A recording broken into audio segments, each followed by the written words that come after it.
Okay, so can everybody see its full screen and everything? All right. Yes. Yes.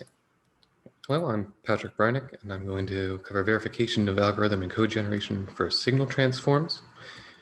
In particular, the system for generating algorithms and code is the spiral system, and I'm going to start by giving a brief overview of that and some of the domain-specific information that we'll need, and then I'll go over the Coq development. So what is Spiral? It is a system for generating code and libraries for fast signal processing transforms, linear algebra transforms, etc. And it generates algorithms for these transforms by utilizing domain-specific information at a high level and propagating it on down. In particular, Spiral uses a DSL called the signal processing language to express algorithms for linear transforms as sparse matrix factorizations. I'm going to be focusing on SPL today, but it's worth to know that it was later extended to operator language to include more than just linear transforms. So what does it mean to represent an algorithm as a sparse matrix factorization? So the family of Cooley-Tukey algorithms for the fast Fourier transform can be described as a matrix factorization. In this particular example, a DFT of size 4 is being computed in terms of DFTs of size 2 with some scaling and a permutation matrix.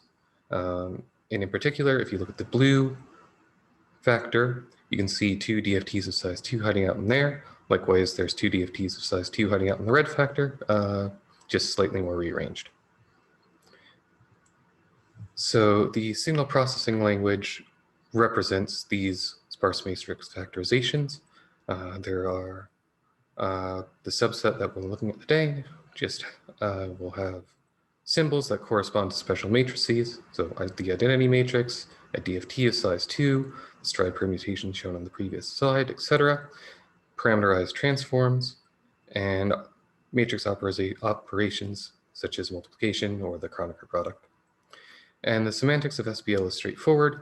Each SPL construct represents an exact matrix. Symbols and transforms in particular represent their corresponding matrix, and operations represent their corresponding natural operations. Algorithm generation spiral uses rewrite rules to break down transforms. These rewrite rules are based on matrix identities and replace transforms with expressions that contain smaller transforms. These transforms don't have to be an instance of the same transform. They can be different transforms. And likewise, there are many rules for a single transform, and there may be multiple ways to apply those rules as well. So this leads to a very large algorithm space. In particular, when an expression has all transforms completely rewritten out of the expression, this results in an algorithm. And this algorithm, or SPL formula, is what can be compiled to target code. In the spiral system, this is C or a few other options. Just a quick example of a larger DFT. It first gets broken down using the Cooley-Tukey rule.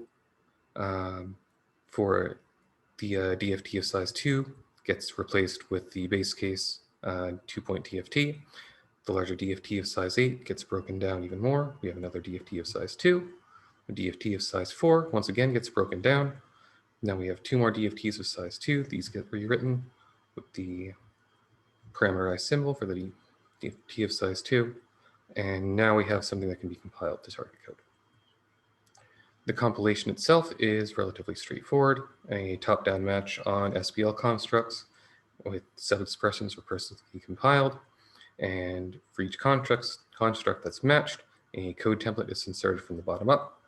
So for example, each of the boxed expressions in the tree on the right can be compiled, and the red box there corresponds to the example code shown. Another example for a looping construct, the identity matrix tensor product with a arbitrary matrix A that generates some looping code, And what that looping code is actually doing is applying the matrix A to the input vector in blocks of n. So to verify parts or the spiral system in whole, what needs to happen? There's two things really. The breakdown rules must preserve matrix semantics.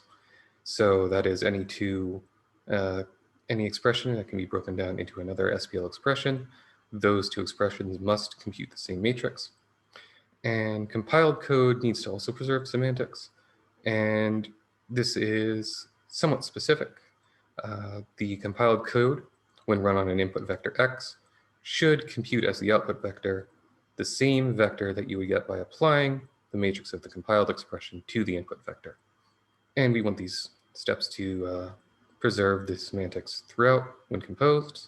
So that's the brief image that the commutativity diagram, the pseudo-commutativity diagram on the right shows. So how is this done in the Coq development? First and foremost, there's some focus supporting mathematics that we need, not a lot, but just enough. There's some abstract algebra, which is developed using type classes for commutative rings and integral domains, and a little bit of extra stuff, and some very simple matrices where functions just describe each element. What is notable about this part is that we have a proof for the Cooley-Tukey matrix factorization by evaluation on a standard basis. So that is essentially if you evaluate two matrices on a standard basis vector and you get the same output, those matrices themselves are equivalent. The theorem for the Cooley-Tukey rule is given as an example there. Unfortunately, it's not quite as pretty because it takes a parameter of the primitive root of unity. So verifying algorithm generation, SPL has a straightforward embedding as an inductive type, as I mentioned with the factorization theorem. Some other things aren't quite as pretty as they were in the informal presentation. The matrix semantics themselves are incredibly straightforward. Just a simple recursive function. Proving the breakdown rules are correct. So individual rules are embedded as a proposition that relates the start and end SPL expression. And to prove these correct, that these rules are correct, we do show that any possible sequence of rewrites preserves the matrix semantics. In particular, this proof also provides since the rules are being embedded using inductive propositions, this also gives a specification for any computational implementation, so something that actually implements the algorithm generation procedure.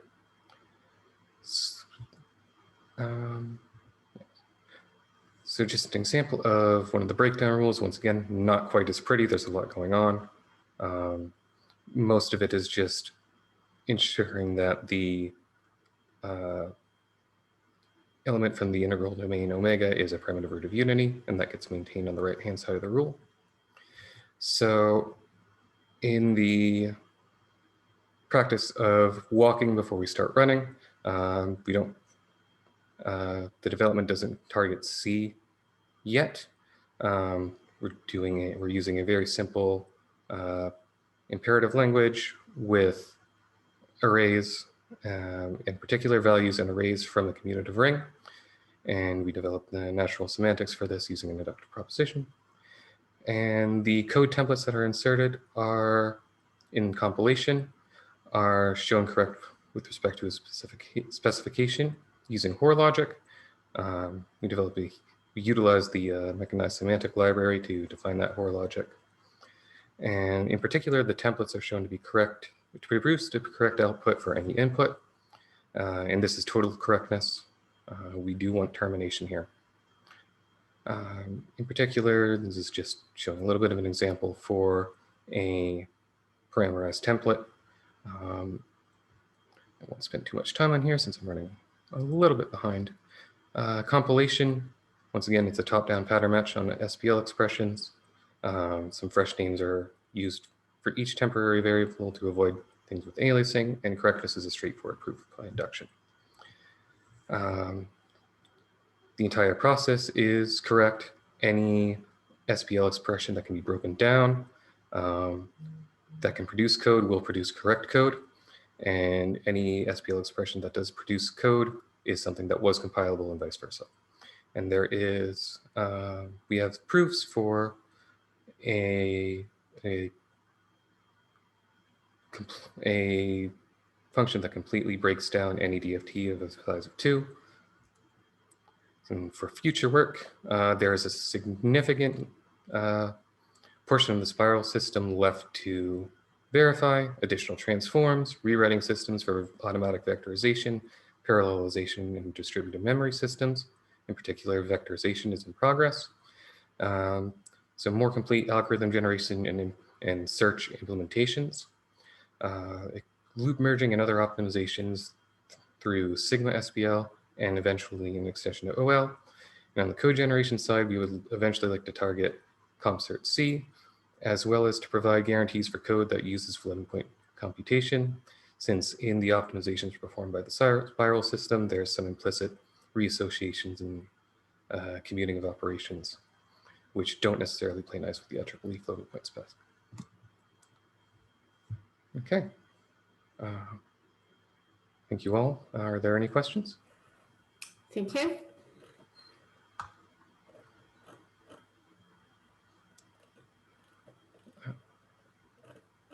Any question? Oh. Yes. Unfortunately, I don't know how to pronounce your name. Yes. If you're raising your hand, please. Yes.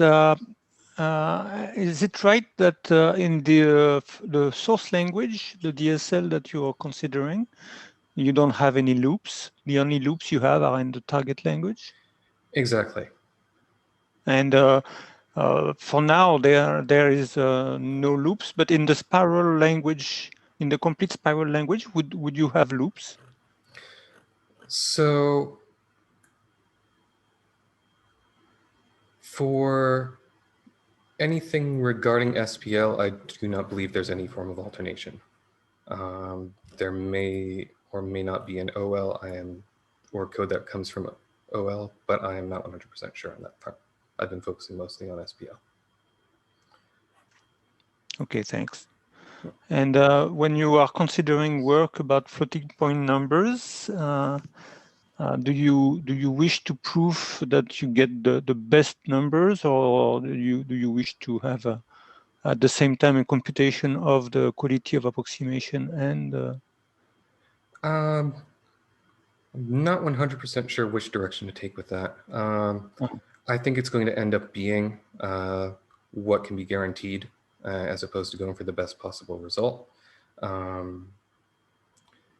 That's still somewhat being explored on our end. So. Any other question?